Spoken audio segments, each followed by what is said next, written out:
ಮದುವೆ ಆಗೋ ಹುಡುಗರನ್ನ ಬೆಚ್ಚಿ ಬೀಳಿಸುವಂತಹ ಘಟನೆಗಳೇ ವೈರಲ್ ಆಗ್ತಾ ಇದೆ.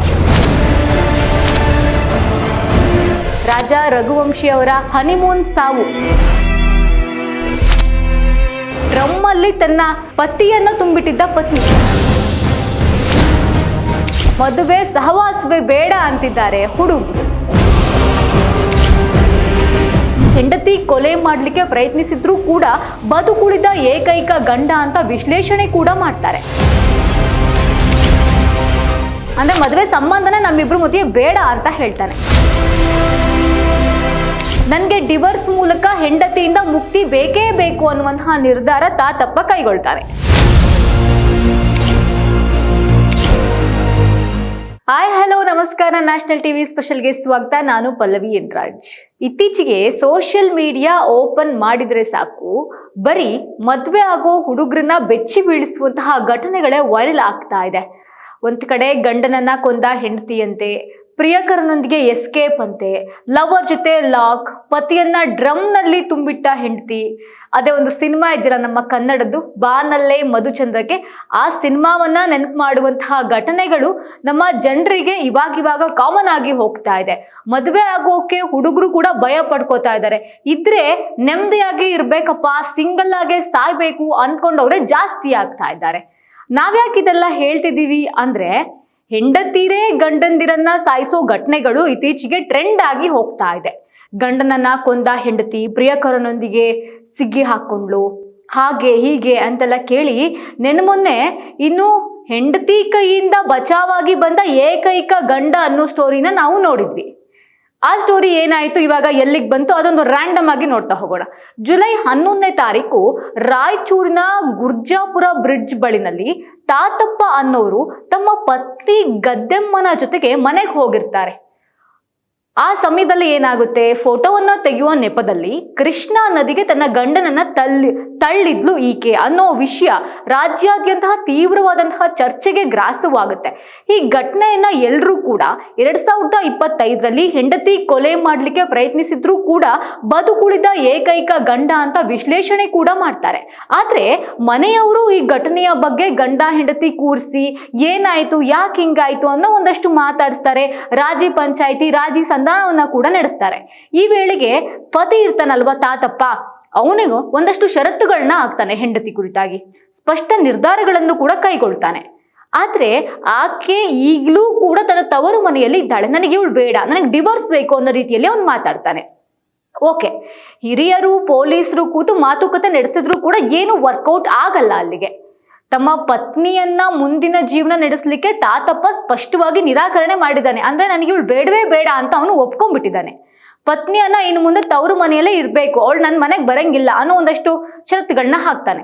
ನನ್ನ ಜೊತೆ ಅವಳು ಇರಬಾರ್ದು, ಮದುವೆ ಸಂಬಂಧ ಇನ್ನು ಮುಂದೆ ನಮ್ಮಿಬ್ರ ಮಧ್ಯೆ ಮುಕ್ತವಾಗಬೇಕು, ಅಂದ್ರೆ ಮದುವೆ ಸಂಬಂಧನೇ ನಮ್ಮಿಬ್ರು ಮಧ್ಯೆ ಬೇಡ ಅಂತ ಹೇಳ್ತಾನೆ. ನನಗೆ ಡಿವೋರ್ಸ್ ಮೂಲಕ ಹೆಂಡತಿಯಿಂದ ಮುಕ್ತಿ ಬೇಕೇ ಬೇಕು ಅನ್ನುವಂತಹ ನಿರ್ಧಾರ ತಾತಪ್ಪ ಕೈಗೊಳ್ತಾನೆ.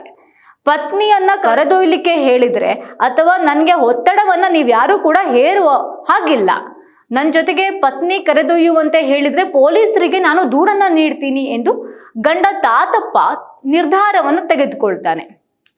ಈ ಘಟನೆ ಬಗ್ಗೆ ತಾತಪ್ಪ ನೀಡಿರುವ ಒಂದಷ್ಟು ಮಾಹಿತಿ ಏನಿದೆಯಲ್ವಾ, ಆ ಮಾಹಿತಿಯ ಆಧಾರದ ಮೇಲೆ ರಾಯಚೂರಿನ ಗ್ರಾಮೀಣ ಪೊಲೀಸರು ಮುಂದಿನ ಹಂತದ ತನಿಖೆಗೆ ಸಿದ್ಧತೆಯನ್ನ ಮಾಡ್ಕೊಳ್ತಾ ಇದ್ದಾರೆ.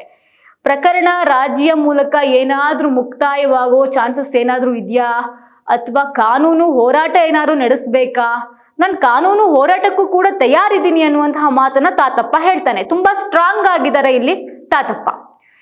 ಹಾಗಾದ್ರೆ 2025ರಲ್ಲಿ ಇಂತಹದೇ ಯಾವೆಲ್ಲ ಕೇಸ್ ಆಗಿವೆ, ರ್ಯಾಂಡಮ್ ಆಗಿ ಅದು ಕೂಡ ನೋಡ್ತಾ ಹೋಗೋಣ. ದೇಶಾದ್ಯಂತ ಸದ್ದು ಮಾಡಿದಂತಹ ಕೇಸ್ ಯಾವುದು ಎಲ್ರಿಗೂ ಕೂಡ ನೆನಪಿರುತ್ತೆ, ರಾಜಾ ರಘುವಂಶಿ ಅವರ ಹನಿಮೂನ್ ಸಾವು ಅಲ್ವಾ. ಇದು ಕೂಡ ಬಹಳ ದೊಡ್ಡ ಕೇಸ್ ಆಗೋಗಿತ್ತು. ಕಳೆದ 6 ತಿಂಗಳಿಂದಲೂ ಕೂಡ ನಮ್ಮ ದೇಶದಲ್ಲಿ ಹೆಂಡತಿಯೇ ಗಂಡನನ್ನ ಭೀಕರವಾಗಿ ಕೊಲೆ ಮಾಡಿರುವಂತಹ ಹಲವಾರು ಪ್ರಕರಣಗಳು ವರದಿ ಆಗ್ತಾ ಹೋಗ್ತಾ ಇದೆ. ಅದು ಜಾಸ್ತಿ ಉತ್ತರ ಭಾರತ ಆ ಒಂದು ಪ್ರದೇಶದಲ್ಲಿ ಹೆಚ್ಚಾಗಿ ಆಗ್ತಾ ಇರೋದು. ಉತ್ತರಾಖಂಡಕ್ಕೆ ಹನಿಮೂನ್ಗಾಗಿ ಕರೆದೊಯ್ದು ಗಂಡನನ್ನ ಭೀಕರವಾಗಿ ಕೊಲೆ ಮಾಡಲಾಗಿದ್ದ ರಾಜಾ ರಘುವಂಶಿ ಘಟನೆ ಮತ್ತೆ ನಮ್ಮನ್ನ ಎಚ್ಚರಗೊಳಿಸುತ್ತೆ. ಇಡೀ ದೇಶದಾದ್ಯಂತ ಚರ್ಚೆಗೆ ಗ್ರಾಸವಾಗಿತ್ತು. ಓಕೆ, ಇನ್ನೊಂದು ಕೇಸ್ ಯಾವುದು? ಡ್ರಮ್ ಅಲ್ಲಿ ತನ್ನ ಪತಿಯನ್ನ ತುಂಬಿಟ್ಟಿದ್ದ ಪತ್ನಿ ಪೀಸ್ ಮಾಡಿ ದೇಹವನ್ನ. ಅದೊಂದು ಬಿಹಾರದಲ್ಲಿ 55 ವರ್ಷದ ಸಂಬಂಧಿಯನ್ನ ಮದುವೆಯಾಗಲಿಕ್ಕೆ ಪತಿಯನ್ನ ಕೊಂದಂತಹ ಮಹಿಳೆ ಕೇಸ್ ಒಂದು ಕೂಡ ಸದ್ದು ಮಾಡಿತ್ತು. ಮದುವೆಯಾದ 1 ತಿಂಗಳ ಬಳಿಕ ಪತ್ನಿ, ಆಕೆಯ ಪ್ರಿಯಕರ ಹಾಗೆ ಪತ್ನಿಯ ತಾಯಿ ಸೇರ್ಕೊಂಡು ಗಂಡನನ್ನ ಕೊಲೆ ಮಾಡಿರುವ ಪ್ರಕರಣ ಆಂಧ್ರದಲ್ಲಿ ಸದ್ದು ಮಾಡಿತ್ತು.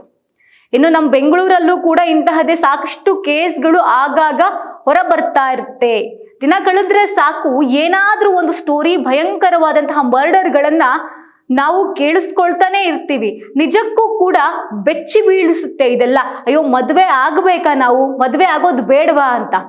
ಅಷ್ಟೇ ಅಲ್ಲದೆ 5 ವರ್ಷದಲ್ಲಿ ಬರೋಬ್ಬರಿ 785 ಗಂಡಂದಿರು ಕೊಲ್ಲಲ್ಪಟ್ಟಿದ್ದಾರಂತೆ. ಇದು ಒಂದು ಸ್ಟ್ಯಾಟಿಸ್ಟಿಕ್ಸ್ ಬಂದಿರುವಂಥದ್ದು.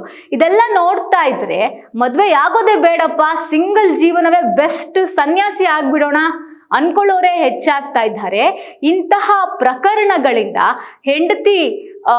ಹೆಂಡತಿ ಜೊತೆಗೆ ಆಚೆ ಹೋಗೋಕೆ, ಹನಿಮೂನ್ ಹೋಗೋಕೆ, ಹೆಂಡತಿ ವಿರುದ್ಧ ಮಾತಾಡೋಕ್ಕೂ ಕೂಡ ಗಂಡಂದಿರು ಭಯ ಪಡ್ಕೊಳ್ಳುವಂತಹ ಪರಿಸ್ಥಿತಿ ಎದುರಾಗ್ತಾ ಇದೆ.